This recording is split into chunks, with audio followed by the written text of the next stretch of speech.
Hi, everyone. Hello. We're in Genesis chapter 48 now, starting at verse 11. This is the end of the last one where after Jacob saw, not actually saw because he's blind, after he met his grandsons, apparently for the first time, Ephraim and Manasseh, he explained or exclaimed this way. He said, Israel said to Joseph, I never expected to see your face, and behold, God has let me see your offspring also.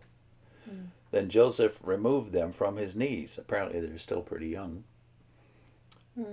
And he bowed himself with his face to the earth. And Joseph took them both, Ephraim in his right hand and toward Israel's left hand, and Manasseh in his left hand toward Israel's right hand, and brought them near him.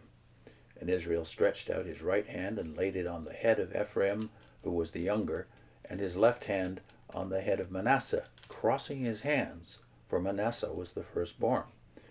And he blessed Joseph and said, The God before whom my fathers Abraham and Isaac walked, the God who has been my shepherd all my life long to this day, the angel who has redeemed me from all evil, bless the boys, and in them let my name be carried on, and the name of my fathers Abraham and Isaac, and let them grow into a multitude in the midst of the earth. Now when Joseph saw that his father laid his right hand on the head of Ephraim, it displeased him. So he took hold of his father's hand to remove it from Ephraim's head to Manasseh's head. And Joseph said to his father, Not so, my father, for this one is the firstborn. Put your right hand on his head. But his father refused and said, I know, my son, I know. He shall also become a people, and he also shall be great. But truly his younger brother shall be greater than he, and his descendants shall become a multitude of nations. So he blessed them that day, saying, By you Israel will bless. By you Israel will bless, saying, May God make you as Ephraim and as Manasseh. And thus he set Ephraim before Manasseh. Then Israel said to Joseph, Behold, I am dying, but God will be with you and bring you back to the land of your fathers. Moreover, I have given to you one portion above your brothers, which I took from the hand of the Amorite with my sword and my bow. There's a little detail in this last verse that we probably would gloss right by, and that would be that why is he giving an extra portion? Well, that's built into the way they did firstborn in those days, right? Yeah. An extra portion. And yet there's a pun in the Hebrew that's brought out by the commentaries, which is that this word translated portion can also be translated, as the ESV has translated it, one mountain slope. And it seems to be a pun upon the name Shechem, which is a place, of course, we've met in the book several times already, linked to Jacob's life. And here it's linked to his conquest, his personal conquest of the Amorites, that is the Canaanites.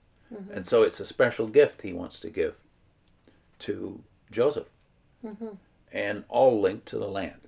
Yeah. We said last time that the emphasis is in this entire chapter is upon Jacob's faith in the land promises, and he wants assurance that Joseph feels the same way.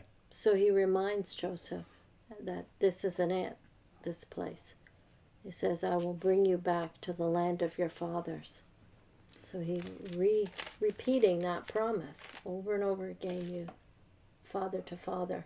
Keeps repeating about the land. And then you see the frequency of the name Israel now. It's exclusively Israel at this point because he's risen to faith, and that's of course the new man, who is also Jacob, but Israel is winning out over Jacob finally, and the faith and the gifts of God are now far more real to him than they were before. Then there's this song, because the part verses 15 and 16 in the ESV are in poetic meter. Mine too, yeah. Reflecting the fact that in the Hebrew it's poetry versus the rest of this section of Genesis, which is mostly prose. And then there's the strangeness or uniqueness of the blessing when you look at it more closely. And he says, the God before whom my fathers Abraham and Isaac walked. Notice he doesn't talk about himself, just about his grandfather and father. The God who has been my shepherd. Now it's personal. My shepherd all my life long to this day. The angel who has redeemed me from all evil. Bless the boys. Now this triple blessing is nowhere else in the Bible. It might be, too, a kind of modesty or humility has placed itself on him when he talks about his fathers walked, but he benefited from the Lord. The Lord protected him and guided him and fed him all those years. Yeah, but look at the choice of divine names or titles. It's the God, my shepherd, the angel who has redeemed me. No divine name. No divine name, again. And no father, which is more of a New Testament introduction. Yeah. So that's the elevation, is the closeness, the intimacy being promised. Yeah. Through what Christ does. And I don't doubt that what's helped to transform Jacob into Israel is the realization that by hook or by crook, God is going to get you where he wants you to go. And that's what a good shepherd, the God who has been my shepherd all my life, has to do, right? Yeah. We would rather have a God or a guide who just feeds us. Yeah. But no, that's not the only thing a good shepherd has to do. He has to get you to your final destination, whether you want to go or not. Yeah. He has to poke you with the stick too, So, or yank you with the stick. So he has a couple of means at his persuasion, at his disposal, right? And one of them is a prod, and sheep are stubborn animals. And that's us. When it comes to the phrase "the angel of the Lord" here, you also said you noticed commentaries making points about that. The angel of the Lord. Derek Kidner, among others, makes the point that the angel of Yahweh is a title that becomes common throughout the Torah and the rest of the Old Testament, and you don't think of it as when you're a witness. You don't think of it as being a reference, as the way Christians think of it, is a human manifestation, not an incarnation yet. That's Jesus Christ, but a human manifestation of God. Yeah. Not just a created angel who happens to be used by God. So the people who make the encounters with the angel of Yahweh, they make that assumption that it's God. They do. And think they should perish because of it. Yeah. And they're Yeah. spared. There's grace again. Mm-hmm. You've got Morgan, and I've also got Strahan, who's got a really good quote on this. Okay. Morgan says, oops. In all the remainder of this particular story, the name used is Israel, and the whole attitude and action of the man was that of faith. In the presentation of the boys, Joseph was careful to take Manasseh, the elder, by the left hand, so that the right hand of Jacob should rest upon him in blessing.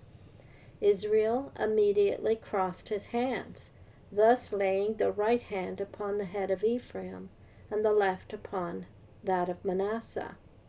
He then uttered the actual words of the blessing, in which one hears nothing save the language of triumphant confidence. The God which hath fed me all my life long unto this day, the angel which hath redeemed me from all evil, bless the lads. I was like that. Bless the lads. And let my name be named on them, and the name of my fathers, Abraham and Isaac, and let them grow into a multitude in the midst of the earth. There was a fine note of discrimination running through the words of this blessing. He did not himself claim to have walked before God. His fathers, Abraham and Isaac, had done that. He did claim that he had always fed him, and that he had been redeemed from all evil. When he said, Let my name be named on them. He was undoubtedly referring to the name Israel. So here we have what amounts to a prophecy 3,800 years ago of the fact that this name, his actual birth name, Jacob, will not be the name of his descendants. They will be known by his adoptive name, which means wrestling with God, or he who wrestles with God, or Prince of God, Israel. Here's what James Strahan has to say in his book, Hebrew Ideals in Genesis. The three eldest, that is, the three eldest sons of Jacob, are failures. Reuben, the firstborn, had every natural advantage: the right of primogeniture, his father's strength, a certain native dignity and power. His youth was full of promise, and he might easily have retained the preeminence. He had good impulses and much kindness of heart. He was averse to inflicting pain and easily moved to tears. But he forfeited all his advantages, lost his supremacy, and sank into obscurity through lack of self-control. Unstable as water, he could not excel. He vitiated his nature by animal passion. He made himself vile and despicable. Mm.